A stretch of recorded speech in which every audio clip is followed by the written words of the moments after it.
Kun sagalee bilisummaa Oromooti.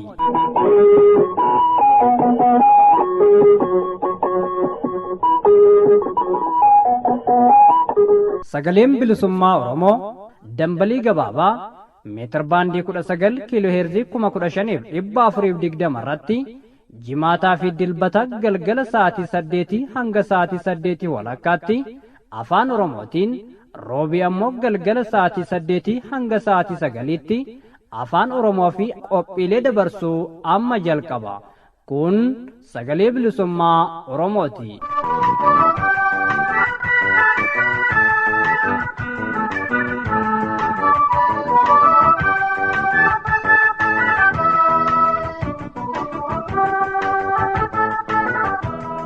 Kabajamtoota dhaggeeffattootaaf daawwattoota keenya akkam jirtu nagaan keenya kabajaa bakka jirtan maratti isin haa ga'u. Sagantaan keenya akkuma beekamu kan jalqabu oduudhaan ta'a. Oduuttaan sun duguggaa sanyii finxaaleeyyiin faannoo fi hidhattoonni mootummaa harka wal keessa galfachuudhaan uummata irratti raawwataa jiran ilaalchisuun ibsa adda bilisummaa Oromoo irraa ba'e isin dhageessisna. Haala godina Horroo Guduruu Wallaggaa keessaa yeroo ammaa kan ilaaluun jiraattuu godinichaa waliin gaaffiin geggeessine ammoo itti aanuun keessummeeffama. Godinoota Harargee keessatti uummata beelleef qaala'insi jireenyaa gidirsaa jiruun mootummaan biltsiginnaa waraanaaf gargaarsa godhaa jedhee hawaasa rakkisaa jira. Kana malees dargaggoota humnaan gama waraanaatti guuraa jiraachuunis ibsameera. Kana irratti haala jiru adda baasachuuf nama achii dubbisne qabna. Dhumarratti isinii dhiyeessina. Jalqabaa hanga dhumaatti nu waliin turaa isiniin jecha amma gama oduutti isin dabarsina.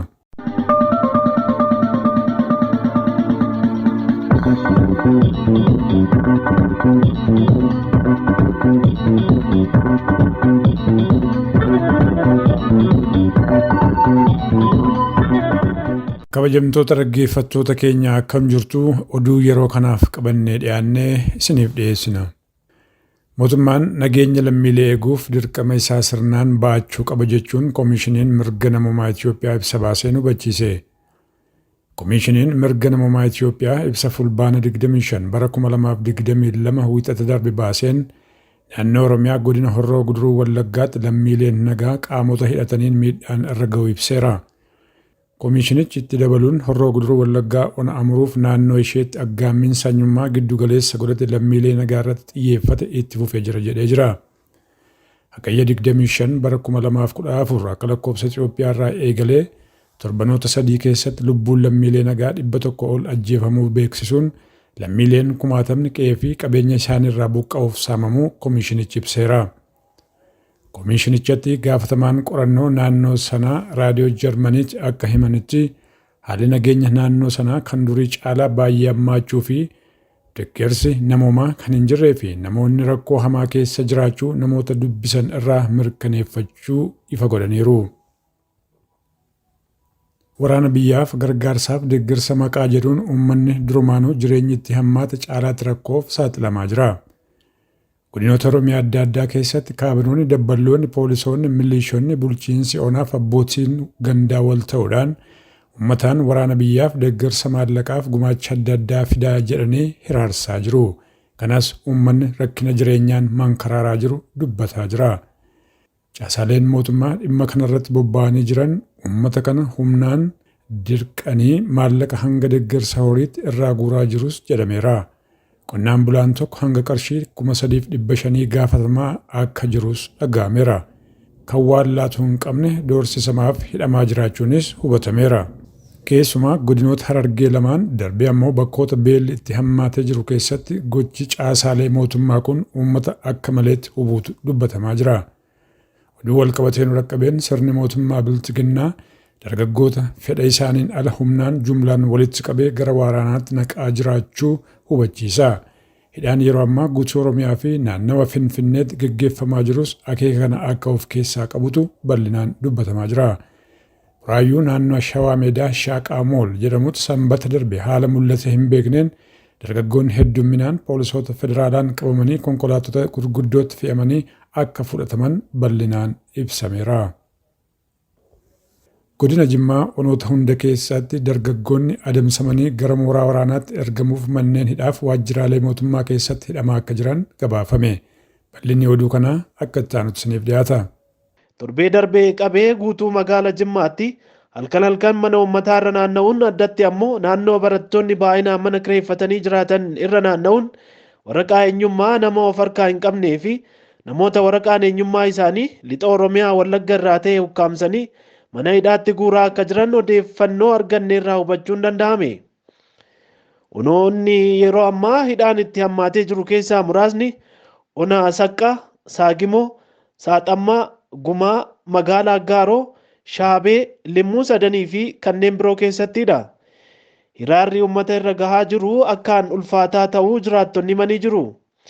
Tibba darbee milishoota Onaa fi magaalaa Jimmaa irraa walitti qabanii marsaa jalqabaaf gara Sigimootti geessanii kan turan kan jedhan maddeen keenya marsaa lammaffaaf ammoo ammas milishoota magaalaa Jimmaa fi naannoo irraa walitti qabanii erguuf qophiirra akka jiran himameera. Milishoonni hin deemnu jedhan hedduun yeroo ammaa magaalaa Jimmaa waajjira poolisii Ona tokkoffaa fi lammaffaatti hidhamanii akka jiran ibsameera. Yeroo ammaa daandii gara magaalaa Jimmaa seensisu hunda irratti sakattaa hamaan gaggeeffamaa akka jiru kan ibsan maddeen addatti daandiin gara magaalaa Aggaaroo fi Shabeetti gara magaalaatti dhufu irratti sakattaan akkaan ulfaataa fi uummanni hedduun hiraaraa akka jiraatu ibsameera. Hiraarri milishootaa fi waraana PPT'n uummata Ona Saaxammaa fi Saqqaa irra gahaa jiru akkaan rakkisaa ta'us maddeen dabaluun ibsaniiru. Tibbana Ona Saqqaa ganda qonnaan bulaa Dabboo Yaayyaa jedhamu keessatti bulchaan ganda sanii dargaggoota hedduu dirqiin hiriira mormii balaaleffannaa shanee fi juuntaa jedhuun walitti qabee gara Ona Saqqaatti geessuun kallattiin waajjira poolisiitti naqee akka isaan achi hin baane godhee jira. Yeroo ammaa waajjirri dargaggoota Ona Saqqaa keessatti dargaggoonni 100 ol ta'an hidhamanii akka jiran jiraatan onichaa tokko himaniiru. Dargaggoonni kunniin gara mooraa waraanaatti geeffamuuf akka eeggamaa jiranis namni kun dabalee hubachiiseera. Torbee darbee anuma kana keessatti dargaggoonni tokko gara leenjii waraanaa hin deemu jennaan reebanii akka ajjeesan gabaasnee turre. Gaafas harka keessatti duutti jedhee dargaggoonni biraa ammoo waan qara qabuun of ajjeesuuf yaalee akka turee fi yeroo ammaa hospitaala Saqqaatti deddeebi'ee yaalamaa akka jirus iyyafanneerra. Ona Saqqaa keessatti yeroo ammaa dargaggoonni 500 ol ta'an hidhamanii akka jiranis dhagahameera. Guutummaa magaalaa Jimmaa fi onoota ishee jala jiran mara keessatti dogdoqqeen dhorkamuu fi baajaajiin ammoo akka lakkoofsa Itoophiyaatti sa'aatii 12 booda akka hin sochoone uggurri kaa'amus maddeen keenya dabaluun mirkaneessaniiru. Konkolaataan sagantaa nyaata addunyaa caccabaa dhukaa dirooniin Tigraay keessatti miidhamuun ibsame. Caccabaa dhukaa diroonii irraa gadhiifameen konkolaataan isaa deeggarsa fe'ee ture naannoo Tigraay keessatti miidhamuu dhaabbata biyyoota gamtoomanitti sagantaan nyaata addunyaa yeroo darbe ibseera. Dubbii himaan dhaabbatichaa akka himanitti haleellaan yeroo raawwatamu konkolaachisaa irrattis miidhaan gahee jira. Yeroo haleellaan diroonii kun raawwatamu caccabaa dhukaa gadhiifameetu konkolaataa akkasumas konkolaachisaa hojii sagantaa nyaata addunyaa ta'e irratti miidhaa qaqqabsiise akka dubbii himaan dhaabbatichaa Rooyitersitti himanitti.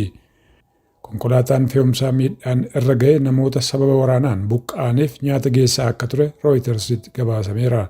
Egaan dhaggeeffattoota keenya oduun yeroo kanaaf qabannee dhiyaanne kanumaan raawwata.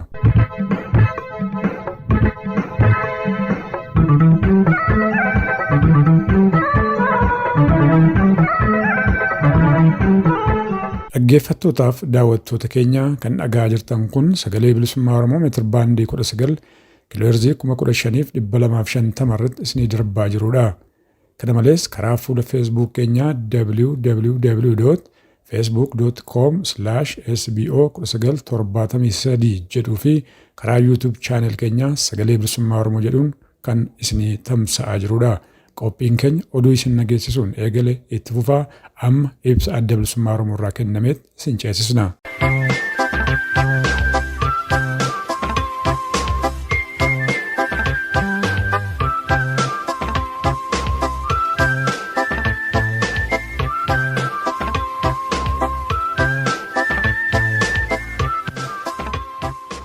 Ajjechaan uummata nagaa irratti raawwatamu wabii injifannoo ta'uu hin danda'u. ajjechaa namoota nagaa irratti raawwatamaa jiru ilaalchisee ibsa adda bilisummaa Oromoo fulbaana 26 bara 2022. Waa'een waloololaa fi dararama uummata siivilii Itoophiyaa karaa kaaba biyyattii keessatti lammiilee nagaa irratti raawwatamaa jiru hawaasa addunyaa biratti beekamaadha. Gochi ammeenyaa Oromiyaa keessatti raawwatamaa jiru garuu akka hamaatti ukkaanfamee hawaasi addunyaatis callisuu filatee jira. Waldhabdeen humnoota mootummaa fi waraana bilisummaa Oromoo waboo gidduutti taasifamu yeroo gara yerootti bal'achaa akka jiru yoo ta'u, yeroo ammaa sadarkaa magaalota aanaaf falmuu irratti guddatee magaalota gurguddootti dhiyaachaa jira. Maqaa humna hidhattoota bilisummaa hundeerraa buqqisuu jedhuun humni ittisa mootummaa, milishoonni, humni addaa mootummaa naannoo Amaaraa fi gareen faannoo jedhamu onootaa fi gandoota lixa Oromiyaa hedduu keessattuu godina Horroo Guduruu fi Wallagga Ba'aa yeroo yeroon deddeebi'anii weeraraa jiru. Kana keessaas tokko ajjechaa suukanneessaa hagayya 30 bara 2022 naannoo magaalaa Hagamsaatti lammiilee nagaa 63 ol ta'an irratti raawwatame. Akkasumas fulbaana 3 bara 2022 Bunee Abuunaa fi Guddinaa Abuunaatti lammiilee nagaa 31 ajjeefamuu ilaalchisee ibsa keenya irratti gabaasni ilaaluun gahaadha. Dubbii kana caalaa hammeessuuf fulbaana 22 bara 2022 haga fulbaana 26 bara 2022tti humnoonni naannoo Amaaraa fi faannoon humni ittisaan gargaaramuun gochaa gara jabinaa fi suukanneessaa kan biraa lammiilee nagaa irratti raawwataniiru. Weerara waraana haala gaariin qindoominaan geggeeffameen aanaa Jaardagaa Jaartee fi Amuruu keessatti iddoowwan Qilxuu, Ceekaa, Haroo Waloo, Tombee, Dangab, Haroo Guddinaa fi Dargee Kotichaa jedhamutti namoota nagaa 100 ol ta'an haala suukanneessaadhaan ajjeesuu isaanii ni yaadatama. Gochi ammeenyaa wal fakkaataan aanaa Amuruu keessatti iddoo adda addaa kanneen akka magaalaa Agamsaa, Migir, Sammoo, Waasittii, Lumaa, Jawajawaa, Jaboo Doobban, Cidhaatti, Guboo, Nyaaree, Makkannoo, Shookee fi Dangab Siddaan keessatti gara jabina hamaaf haala suukanneessaa ta'een raawwatamee jira. Aanaa Kiiramuu ganda Haroo Suub keessattis gochi ammeenyaa wal fakkaataan raawwatamee jira. Weerartoonni humna addaa Amaaraa namoota siivilii hidhatan waliin ta'uudhaan shubbisaa fi meeshaa muuziqaa aadaa figgisiisaa ifatti mootummaa federaalaa fi milishaan naannoo Amaaraa tumsuun onnachiifamaa gocha suukanneessaa raawwataa jiran. Qaamoleen nageenyaa mootummaa federaalaa, humni addaa mootummaa naannoo Amaaraa fi faannoon maanguddoota, dubartootaa fi daa'imman dabalatee namoota nagaa gargaarsa hin qabne irratti haleellaa qindoomina qabuun akkamitti akka raawwatan namoonni naannoo fi namoonni lubbuun hafan ifatti eeranii jiran. Addatti saba tokko irratti fuulleffachuun jechuunis Oromoo irratti xiyyeeffachuudhaan jumlaan ajjeesuu fi lafa isaarraa buqqisuun yakka duguuggaa sanyii yookaan yakka namummaa irratti raawwatamaa ka jirudha. Karoorri kun itti bahi isaa mootummaa kanaaf ka bu'aa hin qabne ta'us mootummaan uummata tokko isa kaan irratti duulchisuudhaan walitti buusuun walirratti diinomsuu itti milkaa'eera. Ta'us miidhaa kun fuula duraaf qabu tilmaamuun nama rakkisaa ulfaataadha. Addi bilisummaa Oromoo dhimma kanarratti uummattoota Itoophiyaa fi hawaasa idil addunyaa irra deddeebiin akeekkachiisaa tureera. Gochi ammeenyaa dhuma hin qabne kun lammiilee nagaa qulqulluu meeshaa waraanaa hin qabne irratti raawwatamu amma sadarkaa fokkisaa fi yaaddeessaa irra ga'u irra deebiin hubachiifna. Hojiin opereeshinii waraana mootummaan of eeggannoo malee maalna dhibdeen geggeessaa ture sadarkaa kaayyeeffate argisiisuuf hin dandeenye. Bu'aan tarkaanfii mootummaa kanarraa argame du'a namoota nagaa, barbadaa'uu qabeenyaa, buqqa'uu fi hammaachuu gidiraa namootaa qofaadha. Ijoollee umurii barnootaarra jiranii fi umuriin isaanii waraanaaf hin geenye waraanaaf bobbaasuun gochaa yakkaa yoo ta'e illee Itoophiyaa keessatti garuu seera ta'eera.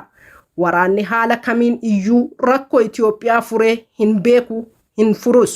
Haa ta'u malee sirnoota Itoophiyaa wal duraa duubaan aangoo qabataniif waraanni bartee fi aadaa ta'ee jira. Murni amma aangoo qabatee jirus lubbuu namoota kumaatamaa erga ficcisiisee booda taphichaan ala ta'e malee bu'aa tokko argachuu hin danda'u. Uummanni Oromoo addatti ammoo Oromoon godina Horroo Guduruu keessatti argamu irra deddeebiidhaan hammeenyaa fi aleellaa suukkanneessaa kanaaf saaxilamee gaaga'amii guddaa yoo irra ga'eyyuu xiyyeeffannoo argachuu waan dhabeef uummanni naannoo kanatti argamu wal ijaaree ilmaanii fi qabeenya isaanii tikfachuu malee filannoo biraa akka hin qabne Addi Bilisummaa Oromoo irra deebi'ee yaadachiisuu barbaada. Mootummaan of tuuluudhaan heeraa fi seera idil addunyaa cabsee jira. Of ittisuu keessatti garuu qooda fudhattoonni dhimma ilaallatu hundi amantii yookaan sabarratti hundaa'uudhaan loogii tokko osoo hin raawwatin lammiilee nagaa hidhannoo hin qabnee fi qabeenya isaanii akka tiksan yaamicha dhiyeessina. Lammiileen nagaa kamuu hidhannoo hin qabne eegumsa argachuu fi nageenyi isaanii mirkanaa'uudha qaba. Oromiyaa keessatti gidiraa ajjechaa fi tuffiin akkanaa dhala namaaf hin malle guyyaa guyyaan galmaa osoo jiruu hawaasi addunyaa callisuu ilaalchisee Addi Bilisummaa Oromoo muufannaa qabu ibsuu barbaada. Oromiyaan yeroo ammaa kanatti dirree agarsiisa gidiraa fi du'a dhala namaa taatee jirti.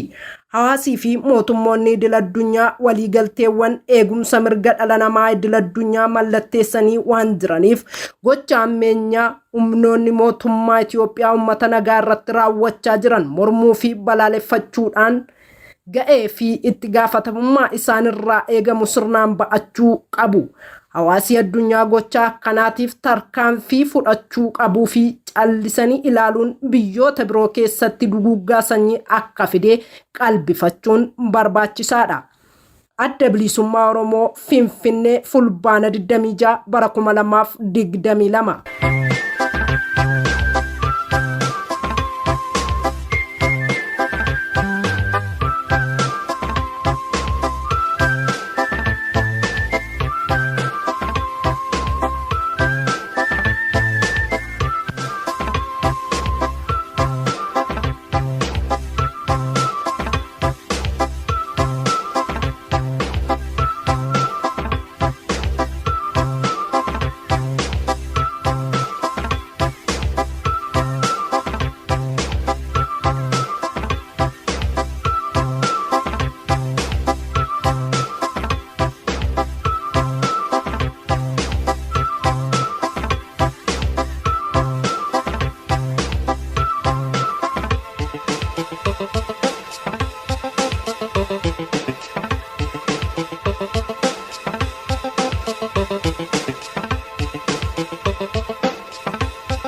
Godina Horroo Guduruu keessatti weerara hidhattoonni mootummaaf humni finxaalii furan wal ta'uudhaan uummata Oromoo meeshaa maleeyyii irratti gaggeessaa jiraniin duguggaan sanyii uummatichaa ragaa jira.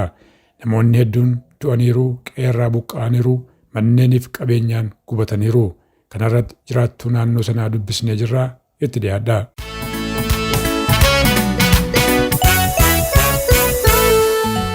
Duraan dursa maqaa dhaggeeffattoota sagalee bilisummaa Oromootiin ulfaadhu galatoomii yaada haala naannoo sana jiru nuuf laachuuf argamuu keetti. Mee maal fakkaata naannoon keessan haalli amma jiru?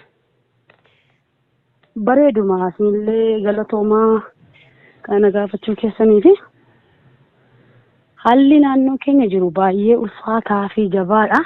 Aanaan jaarragaa jaartee namoota hedduu lakkaa'amuu hin dandeenye guutummaa magaalaa sanaa ganda sanaa buqqa'e jechuun hin danda'ama. Egaa namoonni buqqa'an kun qubachuulee dadhabanii magaalaan itti aantu tokko Horroo Bulluq kan jedhamtu jirti. Horroo Bulluq illee akkasuma kana Gojjamoonni buqqaastee lafatti qubatan dhabanii Wallaggaa Yuunivarsiitii keessa qubatanii jiru amma.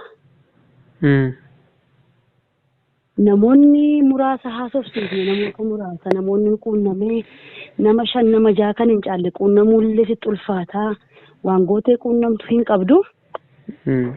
Namoonni sun waan nyaatamu fudhannee maatii gara tokko ijoollee 2-3 kan gatee dhufe jira. Neetwoorkiin illee sagaraan jiru deemee quunnamuu hin danda'u. Sagalee mucaa dhagahuu hin danda'u. Sagalee maatii dhagahuu hin danda'u. Du'aaf jiraa isaanii gabaasuun hin danda'amne. Du'e jeen owwaallannee amma callisanii burjaaja'anii magaalaa keessa walakkaan magaalaa walakkaan immoo yuunivarsiitii keessa qubatanii jiru. Egaa kana namni amma kanaa du'e jennee gabaasuun ulfaataa. Amma ganaa kaleessa kan reefi ba'ee owwaalamellee jira. Kan ganaa reefi ba'ullee jira. Adda baasuun isaa ulfaataadha. Guutummaa naannoo sanaa waan ta'eef kana jedheesitti mul'atu ulfaata xiqqoo. Lolli kun ammaayyuu itti fufee jira moo akkami? Lolli kun ammaallee itti fufee jira. Jaarragaa magaalaa Jaarragaa jedhamtu sana keessaa gadi bu'ee gara Goomman irraan qabatee kun ammallee ittuma fufee jira. As deebee bonee abuunaa amma ga'utti baay'ee ulfaataa keessa jira. Uummanni wal keessa deemuu kan hin dandeenye waa deemee waa maatii wal gaafachuu kan hin dandeenye keessa jirra. Ammallee waan addaa cite hin jiru tokkollee mootummaan karaa isaa waan gumaacha hin jiru. Waraanni mootummaa federaalaa isaa ta'u makalaakaa isaa ta'u liyyuu haayilii isaa ta'u poolisii idilee isaa ta'u namni tokko kan birmatee fi hin jiru. Egaa magaalaa Horroo Bulluq Saqalaa kan jedhamtu jiraataan achi keessaa buqqa'ee kaabineen hundillee ba'ee amma magaalaa Shaambuutti nam'ee jira.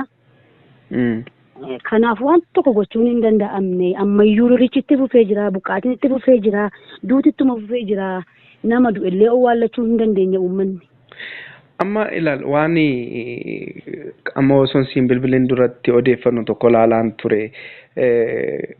Warri Deutsche Welle gabaasa tokko hojjetanii turan yeroo darbe isarra dhaabbatanii warri Human Rights Commission kan Itoophiyaas ibsa gabaabaa tokko kaleessa malee dheengadda kan baasantu jira. Akkasuma mootummaan illee karaa communication mootummaa Itoophiyaatiin illee wanni isaan ibsan tokkotu jira. Yakka kana kan raawwachaa jiru humna waraana bilisummaa Oromoo shanichuudhaan isaan moggaasantu naannoo sana keessatti uummata nagaa irratti tarkaanfii akkasii fudhatee uummata nagaa kan fixaa jiru isaaniidha jedhu. Uummata immoo osoo gama kan keettiin bilbilanii kanaan durallee namoota 2-3 tokko dubbiseen ture naannoo sanirra. Uummanni immoo akka nu kaasaa jirutti akka nu himaa jirutti humna naannawa Amaaraarraa gara kanatti wal ijaaree dhufeetu iyyuu nu buqqisaa jira nu fixaa jira jedhu. Namoonni ati dubbiste waan kana maal jedhu? Bareeda namoonni ani dubbisee quunnamee bira ga'ellee humnoonni finxaaleeyyiin Amaaraa kaleessa malee kaleessa gadda konkolaataa 35 dhufanii.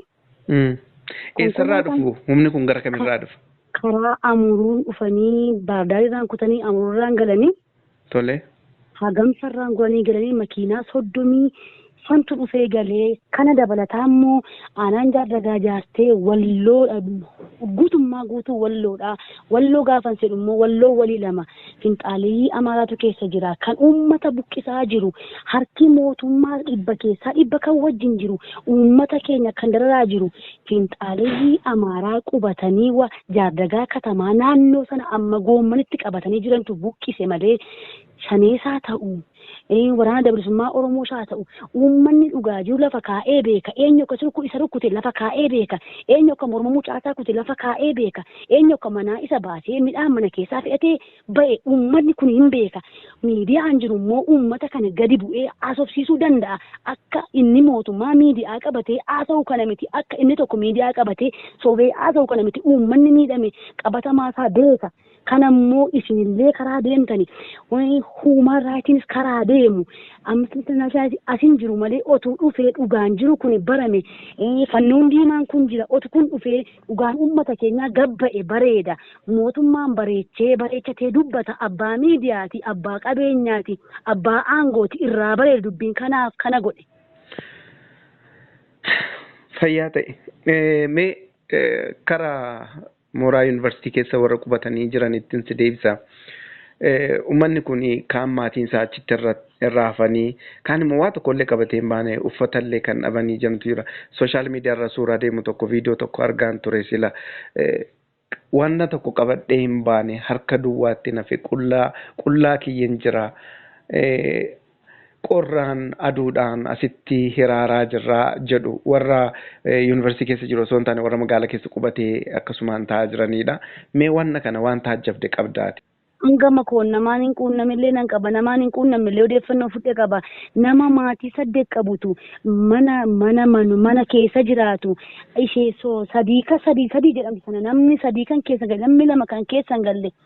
Tiraa fudhatee keessa galuu fedhe nama birii 200 dhabee boo'u ija koo arge kana ofiin kennee birii sana beektaa birii 200 dhabee boo'e namni sun birii 500 ture 300 qaba birii 200 harkaa dhabee hin boo'e maatii amma kanaa qabate nama maatii qabu nama horii qabu nama bushaa'ee qabu nama lukkuu balbalaa qabutu 200 kan ittiin mana kiraa qabatu dhabee taa'ee boo'a isa ofiin argeen sitti magaa san kiisii koorraa birii sana kenneef sitti maqarsiisanallee kenneef. Kanaaf kanasi jibbisiisa nama kaleessa ciree gaarii nyaatee nama kaleessa laaqana gaarii nyaatee nama irbaata nyaatee bultu har'a waan nyaatu tokko dhabee rakkachaa jira daabboo birii 2 kan bituuf hin dhibe.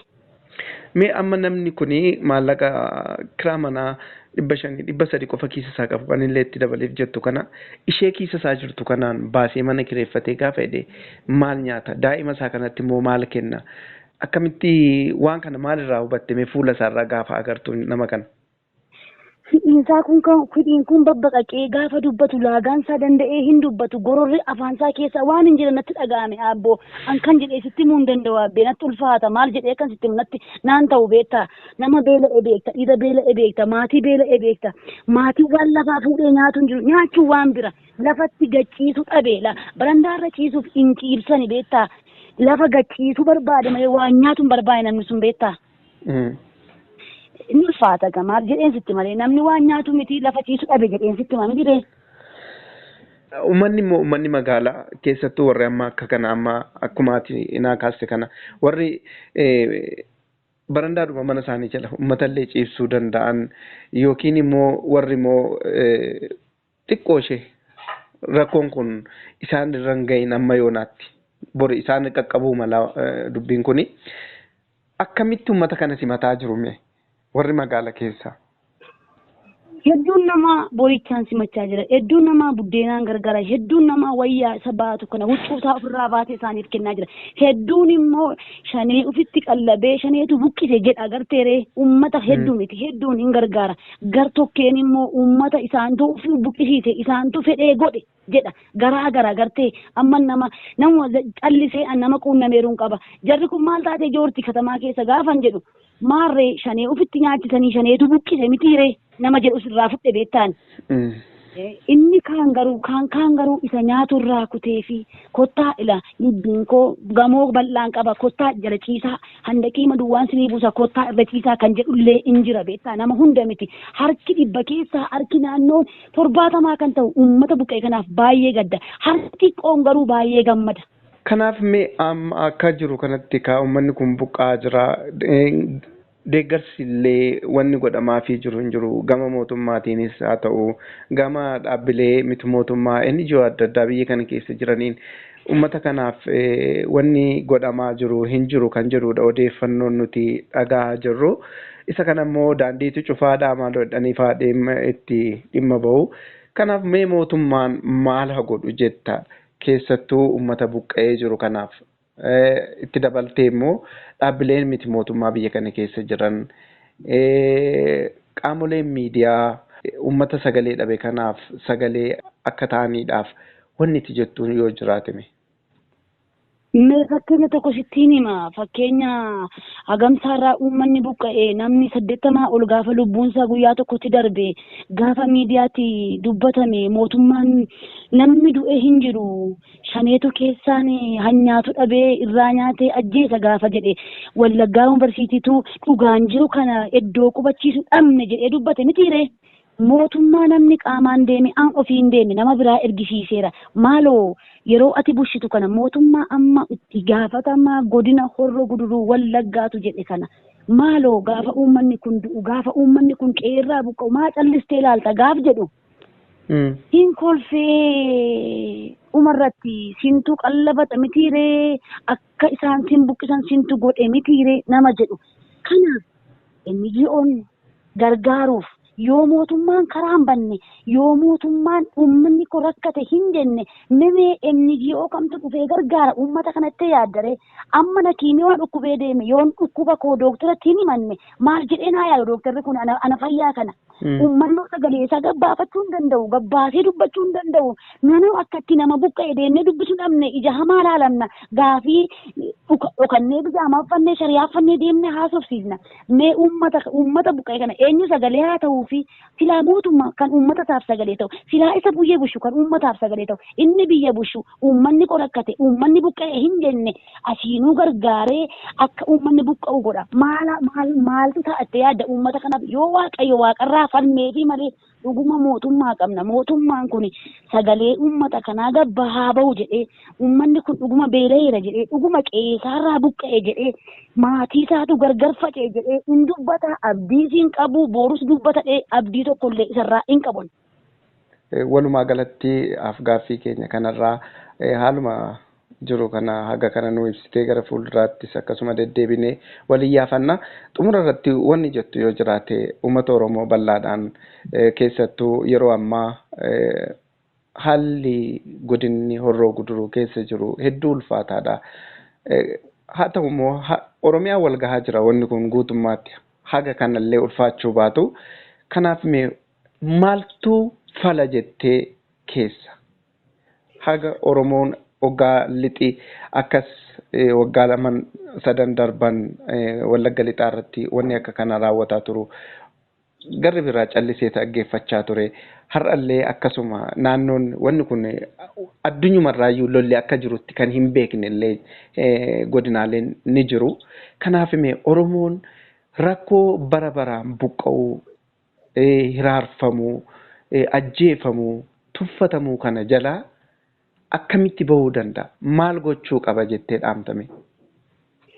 Dhaamsaan Oromoof qabu Oromoo sana isa biyya bal'aa qabu sana isa saba bal'aa qabu sana ani akka godina Horroo Guduruu Wallaggaatti duwwaa miti Wallaggi kun arfanuu baay'ee ulfaataa keessa jira keessumaa inni jiddoota kana ji'oota kana keessa aanaa amuruu hagamsaa qabatee amma Horroo Guduruu kana guutummaa guutuutti du'aatiin amma ta'e kun rakkoon amma ta'e kun waan ajaa'iban ibsiisu waan ta'eef ani kanan Oromoo jedhu akka Oromoo tokkootti Oromoo yoo wal ta'e yoo wal dhaga'e yoo tokkummaatiin ka'ee ofirraa falmate kaan ofirraa kute kanaa ala waa tokko gochuu hin danda'u barasaa guutuu garboomee jiraata inni amma balbala maatii kootu du'i ta'e balbala maatii kennu dhufa inni gama sana ta'e gamana sin dhufa waan ta'eef an tokkummaa Oromoo duwwaa labsa yoo danda'ame Oromoon tokko haa ta'u inni har'a mootummaa jala deemee inni afaan mootummaa ta'e du'aatii haadhasaa karaatafuu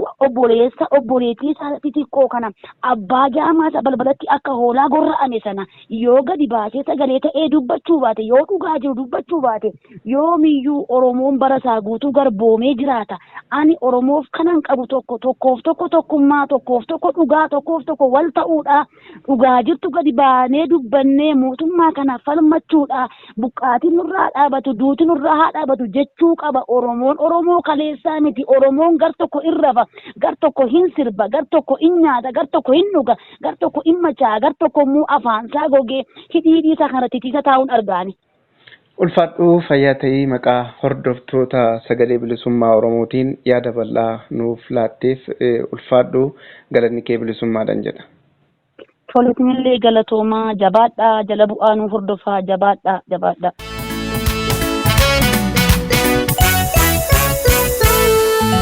Lamigo wajjala dume wajjabeessu tunda jaale sabago wala majuun gargar nu baasa na gorfadhu yoo wallaale. Lamigo wajjala dume wajjabeessu tunda jaale sabago wala majuun gargar nu baasa na gorfadhu yoo wallaale.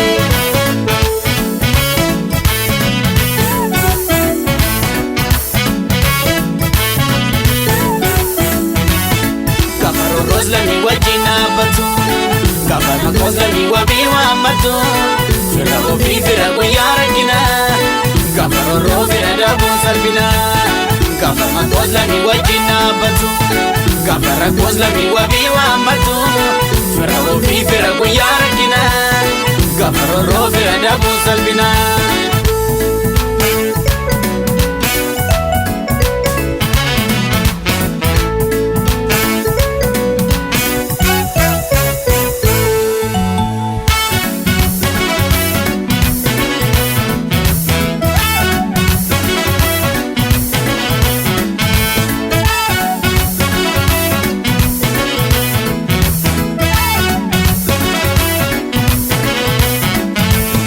Lamanjiru ya lamigo Dugati lamefatu male Wallala wafi gatani darbatani Gorsani waldefatu male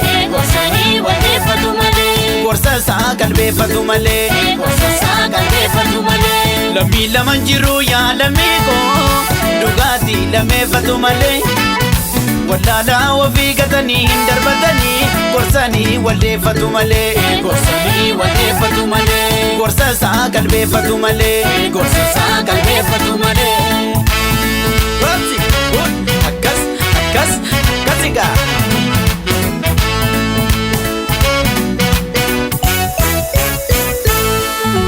Abdiin koo rabbii gaditti barlammiidha Silleellisaa yaalamiiko Hawwiin koo tokkummaa sabaa kiyyaatii bar Amilkeessi yaa rabbii koo Abdiin koo rabbii gaditti barlammiidha Silleellisaa yaalamiiko Hawwiin koo tokkummaa sabaa kiyyaatii bar Amilkeessi yaa rabbii koo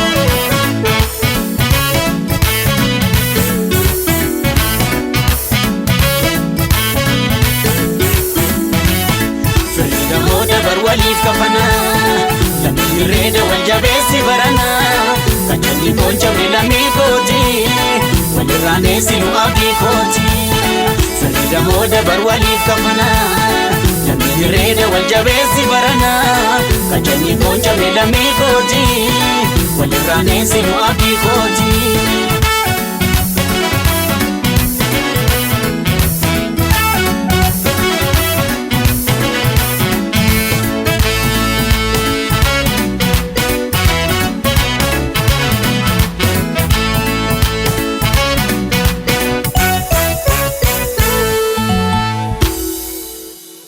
Godinoota Harargee keessatti uummata beelliif qaala'insa jireenyaa gidirsaa jiruun mootummaan bilisiginnaa waraanaaf gargaarsa godhaa jedhee hawaasa rakkisaa jira. Kana malees dargaggoota humnaan gara waraanaatti guuraa jiraachuunis dubbatameera. Kana irratti haala jiru adda baasachuuf nama achiis dubbisne qabannee dhiyaannee jirra kunooti.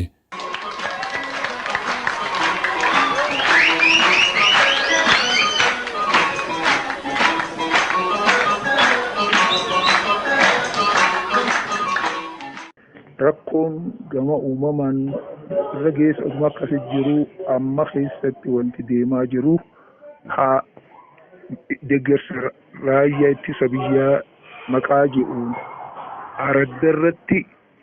araddarratti maal akka tokkotti nam tokkotti qarshii 500 qarshii 300 karraa gadii 300 kan achi ol kakuma karraa fuudhanis ni jira dukkaana isaaniitii irrattis akkasumas ramadaniiti maallaqni guuramaa jira beeku. Akka ammoo akka kootaatti araddarratti araddaan takka 200 ja'amaa beek qarshii 200. Gandi 5 yoo araddaa kana keessa jiraate gandatti korbeessa tokko kanna. Kanan kanneen hidhaa seena. Ganda hoogganaan jettan ganda qonnaan bulaa tokko jechuudha. Fakkeenyaaf araddaan takka ganda 5 ganda 6 ganda 10 qabu. Araddaa takka keessa jechuudha gandi jiru. Akkuma baay'ina nama keessa jiruutti. Gandi kun nama hedduu qabaachuu danda'a beekaa ganda kajoo kana village kajoo kana gandi gandarratti korbeessa tokko raayyaa ittisa biyyaatiif jamee irraa guurama jechuudha. Akkasumatti dirqama kana malees kun waan dhaabbataati itti jiran hanga ammaatti jiran haguurratanii raaftaniis marsaatti deebi'an hin beeknu kan araddaan garii durokootaa kana cuftee waan ni jettees jirti jechuudha. Tole wanni kun waggaa godhamu kana fedhiidhaan immoo fedhii wanti jiru hin jiru. Dabeetii miti. Qabeenya isaanii ni beekan kan raagadii 300 sinjee barsiqaan kan qabne qarshii 300 kan. Mee keessattuu amma baha Oromiyaa kanatti yeroo ammaa hongeen amma jiraan uummanni kan keenya ofii isaatiifuu waan nyaatee bulu dhabee rakkachaati jira. Wanni kun gaafa dirqamni akka kana uummata irratti gadi bu'u uummanni akkamitti simatee maal gochaa jira? Uummanni dirqameeti akka ta'u dhabee godhu jira. Hongee kana isaan xiyyeeffannumaaf kun kennanis amma ni dubbatamu yoo dhageessu taate. Tole. Diluma namni kadhatu hulaa kanarra kana ganda kana hunda keessa deemee kadhatu ilmaan hin deemu akka kadhatu kana. Mootummaa qaamni jiru kun qaamni kun waa'uma takkaa'u xiyyeeffatee waan kanarraa ni dubbata. Hawaasumaatu dubbata malee hawaasumaatu gumguma malee wanni kun akka gabbu'e yoo ati waa jette hidha si darbani dirqama. Mee tole amma fakkeenyaaf naannoo irraa namoonni waan kana kennuu dadhabanii haaluma jireenya isaaniitiin wal qabate jechuudha. Dhiibbaan adda irra gahe hidhamuus haa ta'u wanni addaa wanni irra gahe wanni beektanu jira. Laal amma yoo arkubaadhillee wanni jaama namni sodumaafuu hin qabu yeroo kana naa kan ni ja'a malee hin qabu jeeti tun danda'u magaalaa keessaa ummaa itti jiran. Laal amma fakkeenyaaf magaalaa ala naannoon ani keessa jiraatu amma aanaa kana keessa araddaa 6 jira. Waan ija araddaa 6 aanaa kana keessa jechuudha. Araddaa 6 tanarra akkasirra ramadameeti wanti kun irraa guuramaa jira jechuudha. Nam ammallee kana birallee kuteeti raayyaadhaafillee galmaa waayii jedhamee araddaa cufatti hafedhu hagalmaa yoo dhabamillee isaan akkasuma araddaa cufa keessa waan ni godhataniiti jiran furtuu galmeetis qopheeffatanii. Kootaan ammaa dura akka gaafa araddatti jedhametti kootaa san yoo amma ummata araddaa kana keessaa gartee nama fedhiin jaani beeke. Ammoo wanti magaalaa kana naannoo magaalaa argamaa jiru nama jireenyaan naannoo kanan taane agartee naannoo kanan taane qabaniituma bakka isaan kuchiisan agartu jechuudha. Egaan galgala duraanii duraa tokko galgala milishaa fi poolisii fi liyyuu hailiin naannoo Hararii kun hogguu makriiba booda nama kanaan beekne kootumaan guutuuf beekta. Namoota kana amma maal godhure maal godhu hoggaa qabanii jedhanii? Qabanii makiinaan dhaabbatanii nama kuchiisan. Karaa doorannaatti karaa mooraaleen jitti fe'u jechuudha. Bakka kana geessanii edin beekuutu malee. Dirqiinuuni gurra janiiti dargaggeessa walitti qabanii itti himanii jiran naannoo magaalaattis. Maal kan jedhu? Walitti qabaniiti yeroo 7 ga'amai dargaggeessa addarash tokko toora jedhamu kana naannoo amma kolleejii barsiiftootaa jedhamu kanatti duraan TTI jedhama irratti TTI kolleejii jedhama amma barsiiftoota kolleejii kanatti walitti qabanii dargaggoota naannoo waradaa haakim kanaaf ijoollee Oromoo tan hunda mari'achiisanii nuti ammaan booda jedhaniin dirqamaanis ni gurre jedhaniin waraanaaf. Tole. Akkasuma halkan guyyaallee amma eegalanii jiran bakka guyyaa 4 moo kana ni gahaa inni namoota ammoo isaan irratti xiyyeeffatan nama naannoo kanan ta'in agartee warri nama qabu warri naannoo kanaati fi milishaan fi humni addaa kunillee namoota gartee fuulaan haaraa nama bakka biraatii dhufee waan ni ta'e kan kanarratti xiyyeeffatan qabanii dirqumaan bakka kana geessanii beeku hin beektu. Maaliif jettanii yaaddume namoota naannoo biraa nama naannoo biraarraa naannoo sanatti hojjetatee jiraatu qofa irratti xiyyeeffachuun kun maaliif jettanii yaaddu? Laal amma wanni jedhameen akka dhageenyutti akka marii guyyaa odoo waan kana eegaleen dura aanatti yaamanii fi nama qaban kana baay'ee gartee mari'achiisan. Hogguu mari'achiisan maal jedhaniin sadarkaa araddaatti nam 50 jedhaniin nam 50. Nama kana namuutu galmaa waanuma jamalee nama galmaa'u nagartu. Amma gaa carraan isaan qaban kootuma kootaatti kan nama kana akkatti guuttatan nama gartee amma silaa qaqaamii fi waan barbaachisu laalanii waraanaaf nama galmeessanii mire waan kanarratti xiyyeeffannoo dhiisanii namuma gartee bakkaan firraa guutan kunis fuma bira dabartuuf wanni imma jiru kana laal wanni mul'atu galgala nama waan ni godhaniif amma haquban qabne kan harumarraa argan achumaan dabarsan wanni jirumma aanuma haramaa kana keessatti nama haaree gartee adeemu namnummaan haaree ni tokkummaa raddaalee aanaa san keessa deemuu hin danda'u. Maaliif qabnaan numa kutajan hanga innaa hanga kuulii gartee hanga sirra jira jenniti.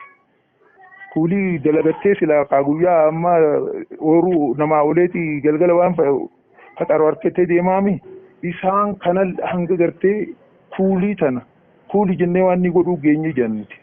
Nama ifi araddaa teenya keessa hin gannine hedduu nama dhiba hedduu nama rakkisa. Baay'ee rakkisaadha baay'ee dhugaa. Jireenyaa tuutu buqqaasee bakka biraatii fidaa beeka. Dalagatee bakka zimbanyaa jira waan adda addaa jira namni kuni. Amma haalli akkasii hogguu as deemu hogguu agartuu hedduu nama yaachisa. Haalli humnaanis taatu ni guuraa hogguu jaan za'aa itti nama guuran qabanii za'aa akka anjaawafi jechuun warra waan kana godhu jira. Tole amma walumaa galatti waan haalli naannoo keessanii maal fakkaataa jireenya hawaasaa hoo? Jireenyi hawaasaa qaaloominni akkuma jirutti guyyaarraa wanni dabalaa namni akkuma itti dubbatuu dhabee bakka amma hedduu nama gaddisiisa yoo ilaaltu achi nama fakkeenyaaf naannuma kana karaa baadiyyaa kana yoo achi kute fakkeenyaaf aanaa naannoo kana gamasiin sadii daangeessa gaara mul'ataa kanaas gammoojjii siidhaa akka jirtutti abaari hongeen buuteeti namni akka jirutti haga baartari waan fidu kana magaalaa amma qoraan fideeti dinnichaafaa fudhatee gala jechuudha.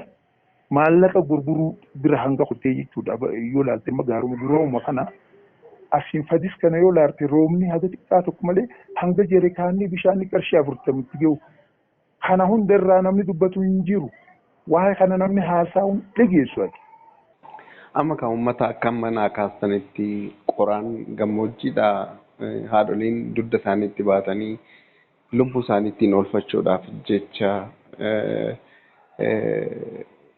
dinnicha yookiin waan har'atti nyaatanii jijjiirratanii galaa jiran kanaan maallaqa gargaarsaa raayyaa ittisa biyyaatiif kennaa jechuudha. Malaal kanarra wanni mul'ata. Laal gama gammoojjiitti irratti hangas ammaa dura waan fudhatee mul'achuu baatu. Amma olii kanarratti lafa gartee amma ilaal gammoojjii amma fadisma kana roobni hin jiru bakkoichi asuma qarqaruma toora waan kana malee roobni hin jiru. Waan achirratti haayoo laalte gaa hedduu nama gaddisa namni beeyladaa tanaas dafee firraa gurguree maaliif hongeen nu jalanne ajjeeftii mire kaan baqatee kaan asii nama kadhata guyyuu deemee akkasitti buqee jechuudha. Waa'ee kanaa waan nama haasa'uun dhageessu wanni kun Oromiyaa keessa yoo laalte waan Oromiyaan godhaa jirtu ni garraa kanarraa ala jennee amma gaa ni yaadu yoo hangam takka nama gaddisilaa dursa wanni kan namaa fi qabeelaawee gartee dheebutee rakkoon kun mudate kana baraaruudhaan reemma. Silaa akkas ture. Mee walumaa galatti gara xumuraa irratti mee kanumaa gaaffii keenya kanumaan xumurraa. maal dhaamtume hawaasa akka kana miidhamaa jira. Dhaamni isin qabdan keessattuu namoota miidiyaa irra hojjetanii fi akkasumas addunyaadhuma kanarra kanneen jiran keessattuu lammiilee Oromoo biyya alaa jiraniif walumaa galatti uummata Oromoo bal'aadhaaf dabalataan immoo qaamuma mootummaa yeroo kunillee akkas naga'uudhaaf maal jettu? Wallahi rakkoo kana namni hubatee jiru kanaafuu akka rakkoo tana dhageessitanii Oromoota saba keenyaaf kan dhageenyillee dhageessitanii hawaasa addunyaattillee akka mootummaa kanallee akka dhageessitan akka rakkoo uummanni itti jiru kana mootummaan xiyyeeffannaa keessan galchin eega raayyaa ittisa biyyaa gargaaraa raayyaaf buusaa waan amma har'a akka tasaa wanneen argamma magaalaa keessa odoon deemu warra jimaa gurguruu jira. Warra jimaa gurguruu kana raayyaa ittisa warra as eeguu jiraati. Jimaan nurraa bitaa jetteen takka. Amma namni sun aanaa keessa dalagaa aanaa hakim kana nuti bar warra bituu mitii je waraana raayyaa ittisa warra asiinu eegu tokko jira isaaniif na buusaa'ii atiis raabsi jedhan warra jimaa gurguruu kananna maal jechuudha kun immoo sadarkaa kanatti. Ulfaataadha. Uummatarra deemaniyyuu nuti. Warri fi bu'aa argachuuf deemire raabsi jara kanaaf geessina jimaa kan nu raabsi jenni atiis irra buusi jenni guurra deema. Inni ajaa'iba. Duu nama dhibaa sanaafuu uummata keenya ummata asii rakkachaa keenya rakkoo jiru bakka rakkoon Oromiyaa tana keessa akkasuma jirtu akkuma as jirtu inumaas alternatiivii nagaya xiqqoo qabaa hin duullee beeku. Bakka guyyuu ajjeesaa jiran ka guyyuu arra nama agarte boru mana waliin gubaa jiranii jira xiyyeeffannaatti kan uummanni Oromoodhaa kan addunyaa tanarra jiru haadha sagalee warra bakka sagalee qaban jiran hundi waan kanatti xiyyeeffannaa kanneen uummata sagalee hin qabne kanaaf sagalee akka ta'aniin dhaamsisin gamanumaan dabarfadha. Tolee ulfaadhaa maqaa hordoftoota sagalee bilisummaa Oromootiin yaada bal'aa nu kaastanii guddaa ulfaadhaa. Dhaamsa keessanis namoota sagantaa keenya hordofaniin ni geenya. Gara fuulduraattis akkasuma deebinee isin iyyaafannaa har'aaf ulfaadhaa galatooma. Tuma isinillee carraa kana kan nu keessaniif dhagannaa ta'a. Tolee ulfaadhaa.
Egaan dhaggeeffattoota keenya sagantaan sagalee bilisummaa Oromoo irraaf qabannee dhiyaanne kanumaan raawwatee jira.